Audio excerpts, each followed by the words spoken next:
And so, but to be able to do this, again, you simply have to seek the common good, the common value. And finally, we also leverage. So the $1 that people give to GK might become $5. So those from we normally invite people to build a GK village, which is about 30 to 100 families. And so some people donate houses, and we ask a landowner to donate land, and the mayor donates the road system, the water system, the electricity, and we get the informal settlers to provide us sweat equity. And we invite the architects to design the houses. We invite the doctors to provide us the health program. And we invite businessmen to in-capacity building and so on. So again, it's a continuing journey. The interesting thing is that by doing this, we make friends out of everyone. And so now, after 7 years, working for social justice, showing that there is enough land.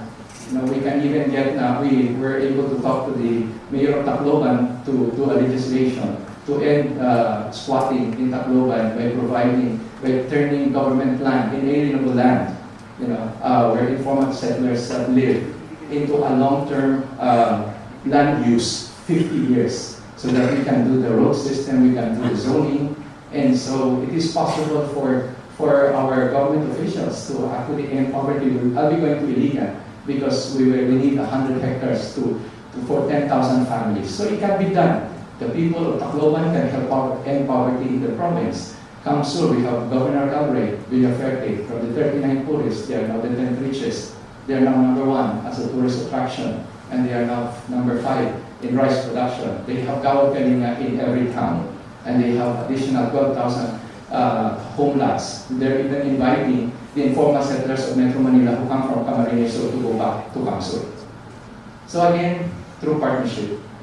So we are just simply facilitators. We leverage the limited resources of government, and we also leverage the limited resources coming from philanthropy. But we realize that philanthropy cannot sustain development, volunteerism cannot sustain development. So the first 7 years, we went into social justice, we went into a healing process. Land for the landless, home for the homeless. But now we're moving this year, October 10, 2010, we're moving to the second phase. We call it social artistry. We are now designing, GK designer towns, designing cities, designer provinces. Now by looking at the holistic needs of the community. Recently I was just appointed as the chairman of the Taguig City University, 8,000 students coming from public schools.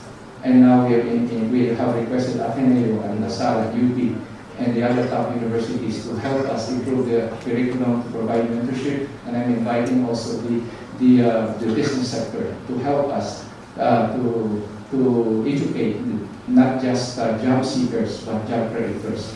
And so again, it is to be able to engage, to be able to bridge, to be able to leverage, you need trust. And so when people see concrete results, when resources are multiplied, and there's the multiplication of the bread, you gain trust. And I think that is the greatest equity even in any social enterprise and even in business. And I think it helped that last March, I was chosen by Reader's Digest as the most trusted man in the Philippines. Noynoy Aquino was second. I guess I was chosen as the first one because I am faithful to one wife, and Noynoy does not have a wife yet. So I guess.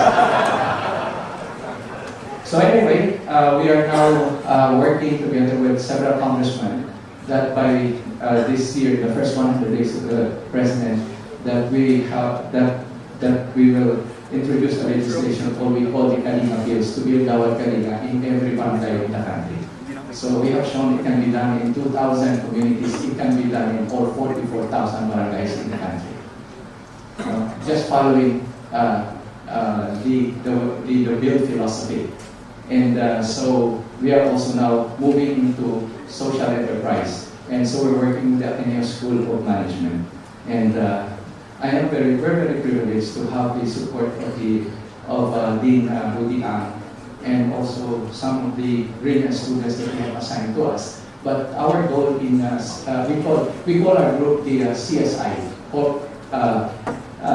Center for Social Innovation. And so we have now starting our center in Bulacan, 14 hectares of land, and creating 50 businesses.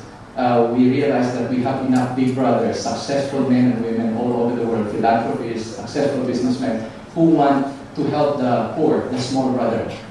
But oftentimes they're frustrated because they're not able to create cooperatives that will succeed. Over 60,000 cooperatives have failed, and that they're not able to start businesses that will become national or even global brands. So the Philippines does not have a Sony or a Toyota or a Hyundai or a body shop.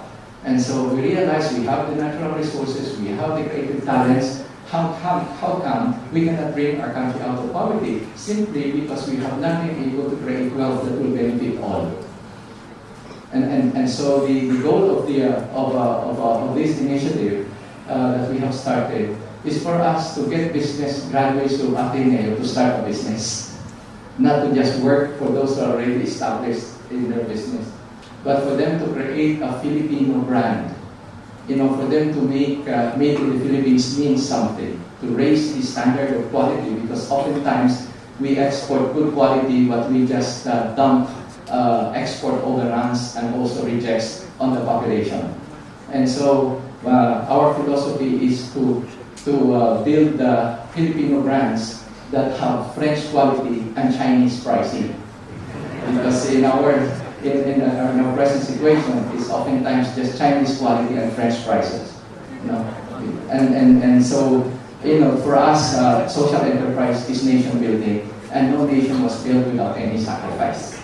And so we would like now to attract all the business students of Ateneo, of LaSalle, of UST, and other schools here, to join us, because yesterday I was with the Department of Agriculture, I met with the Secretary of Agriculture, and from the communities that we built, because I was also asked to be a member of the cabinet, and I realized that that was not my calling. My calling is to make the president, our president, the best president that we will ever have, because I am 60 years old, and I cannot afford another president who will fail us. But a president will fail us if we fail him. And so I realized that the challenge of the 6 years is not just for our leader, our president to become a great leader, for us, for all of us Filipinos to deserve a great leader. And so we realized that it is really in creating abundance for all. And this is at the heart of our own development philosophy. We call it Kalinga politics, the politics of caring, and Bayanihan economics, the economics of sharing. And so we hope that we have the big brothers who will support the small brothers, but we need the middle brothers. We need middle brothers, not middlemen, not profiteers. We need middle brothers, because I realize that as a Christian nation, we can only develop as a nation if we are faithful to our belief systems, if we also become our brother's keeper. That we should not be happy to fly alone, that we should not cross the finish line alone, but bring as many of the poor with us when we cross the finish line. And so we have 7 years. We're launching CSI here in Ateneo with Rudy on October 9 this year. But according to Department of Agriculture, they will go with us all the way, because it will be mostly agri-based, and we will do it in 20 centers throughout the country. They will provide us farm-to-market roads. They will provide us technology. They will provide us water systems and so on. So again, it is our journey for 21 years, from 2003 to 2024. That's our dream. I will be 74 years old by that time. And our dream is that before we kick the bucket, that we can see our country rise from poverty. That's the consolation, and it's that we continue to pray that every Filipino deserves, those who love God, love our country, and love our people, and that and for us to just walk in faith every day, in hope every day, that God did not make a mistake when He made us Filipinos. The way that Filipinos can actually end poverty in the Philippines. Thank you.